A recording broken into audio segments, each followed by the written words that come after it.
साथियों, एक तरफ सरकार वैक्सीनेशन को ज़्यादा से ज़्यादा बढ़ाने के लिए कह रही है, क्योंकि कोरोना महामारी जो चल रही है उसका एकमात्र समाधान वैक्सीनेशन ही है। दवा कोई है नहीं। वैक्सीन जब तक लोग नहीं लगवा पाएंगे तब तक लोगों को इस कोरोना महामारी के विकराल रूप से मुक्ति नहीं मिल पानी। और हमारे महोबा में वैक्सीनेशन का हाल क्या है? बहुत बुरा हाल है। पूरा वैक्सीनेशन अभियान धड़ाम हो चुका है। कोई वैक्सीन लगवाने बहुत कम लोग जा रहे हैं। देखिए, मैं आपको कुछ आंकड़े बताता हूँ। 8 अप्रैल की बात करता हूँ मैं। उस समय वैक्सीनेशन ड्राइव काफ़ी ज़ोरों पर चल रहा था।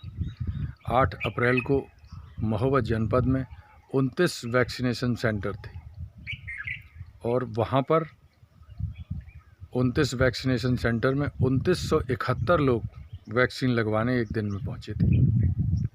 लेकिन 4 मई आते आते हाल क्या हो गया? उन 29 वैक्सीनेशन सेंटर में 12 बंद हो गए। इस समय 17 वैक्सीनेशन सेंटर सिर्फ चल रहे हैं और उन 17 में आपको बताएं, 4 मई को इन 17 वैक्सीनेशन सेंटर में सिर्फ 443 लोग वैक्सीन लगवाने गए। और 5 मई की कहानी तो और ख़राब है। 5 मई को मात्र 258 लोग पहुँचे वैक्सीन लगवाने। और इस समय जो लोग वैक्सीन लगवाने जा रहे हैं उसमें से 99% लोग सिर्फ वो जा रहे हैं जो दूसरी डोज जिनकी डेट थी, दूसरी डोज जिनको लगवानी।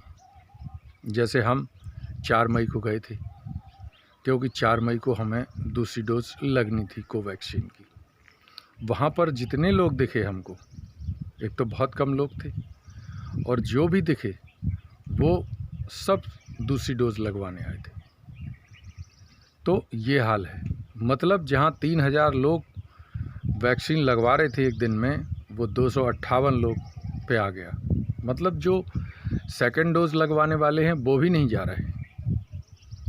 अच्छा, उसकी कुछ वजह ये भी है कि पहले कोवैक्सीन 2 काउंटर लगे थे हमारे ज़िला अस्पताल में।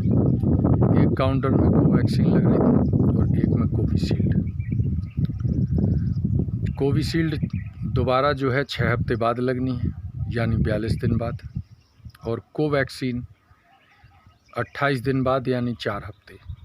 तो कोवैक्सीन 4 हफ्ते बाद और कोविशील्ड 6 हफ्ते बाद लगनी। तो जिनकी दूसरी डोज कोविशील्ड वालों की उस दिन थी, उनको पता चला कि कोवैक्सीन ही यहाँ सिर्फ लग रही है, कोविशील्ड अब यहाँ नहीं लग रही। कोविशील्ड के लिए भटीपुरा जाइए। उन्होंने दूसरा वैक्सीनेशन सेंटर बताया, वहाँ कर दिया। लॉकडाउन का पीरियड है, कैसे लोग जाएंगे? वाहन चल नहीं रहे हैं, सबके पास वाहन अपने हैं नहीं, तो कैसे भटीपुरा जाएंगे? कुछ बूढ़े बूढ़े लोग हमने देखे उस समय थे, जो बुज़ुर्ग महिलाएं थीं, वो कैसे वहाँ जाएंगी, सोचने वाली बात थी। अब मुझे तो नहीं लगता कि वो सेकंड डोज लगवाने भटीपुरा गई भी होंगी। और इसके अलावा वहाँ पर वैक्सीन लगवाने के लिए ना तो कोई डॉक्टर मौजूद रहता है, सिर्फ स्वास्थ्यकर्मी बैठे हैं। और जो कार्ड हमको दिया जा रहा है उसमें किसी डॉक्टर का नाम नहीं लिखा है, ना उसका मोबाइल नंबर है, ना किसी डॉक्टर के साइन है। और ना वहाँ ये पूछा जाता है कि इस समय आपका बीपी लो है, हाई है, आपको बुखार तो नहीं, जो आया बस उसको लगा दो। इसका परिणाम क्या हुआ? कई लोगों को वैक्सीन लगवाने के बाद गंभीर रूप से बुखार आ गया। कुछ लोग को बुखार ठीक नहीं हो पाया और वो लोग ख़त्म भी हो गए। कुछ लोग मर भी गए हैं। उसमें से 2-3 लोगों को हम जानते हैं जिनके बारे में ये खबरें आईं। इससे भी एक फ़ियर हो गया। बाकी कोरोना महामारी का फ़ियर है ही है। और बाकी एक सबसे महत्वपूर्ण बात कि वैक्सीन लगवाने लोग जो जाते हैं वहाँ पर भी कोई ऐसी एक बैठने का, रुकने का प्रॉपर इंतज़ाम नहीं, पानी का इंतज़ाम नहीं। एक जो कमरा बनाया गया था कि थोड़ी देर लोग आराम कर लें वैक्सीन लगवाने के बाद, इस बार वो भी बंद कर दिया गया। तो ये जो अव्यवस्थाएं चल रही हैं ये, और वहाँ पर जो मैनेजमेंट का तरीका है वो इतना ख़राब है कि लोग वैसे भी डरे हुए हैं, दहशत है, और ऐसे में कौन जाएगा। तो वैक्सीनेशन प्रोग्राम हमारे महोबा जनपद में पूरी तरह से धड़ाम हो चुका है।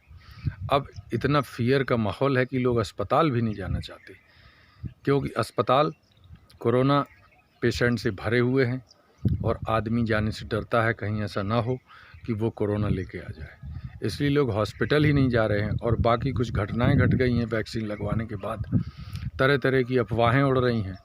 ऐसे में इतना फ़ियर का माहौल हो चुका है कि हमें नहीं लगता कि ये वैक्सीनेशन ड्राइव फिर से गति पकड़ पाएगी।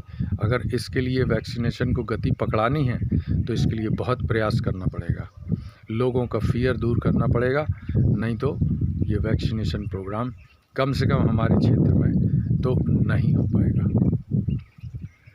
प्रशासन से निवेदन है इस बारे में कुछ करें। हमारे डीएम साहब ईमानदार अच्छे व्यक्ति हैं, कुछ करें, नहीं तो वैक्सीनेशन ड्राइव यहाँ नहीं चल पाएगी। यहाँ इसका हाल बहुत ख़राब हो जाएगा और हो चुका है। जय जय बुंदेलखंड, जय जय भारत अखंड। हो सिद्ध बाबा, कुछ करिए, कुछ इस महामारी से मुक्ति दिलाइए, क्योंकि सुनने में आया है अभी और बुरा वक्त आने वाला है, क्योंकि अभी तो पीक पर नहीं आया है ये कोरोना महामारी, तो और बुरी हालत हो जाएगी। इसका कुछ समाधान करिए। जय हो सिद्ध बाबा, जय हो संकटा माता, जय हो बाबा नागराज। जय जय बुंदेलखंड, जय जय भारत।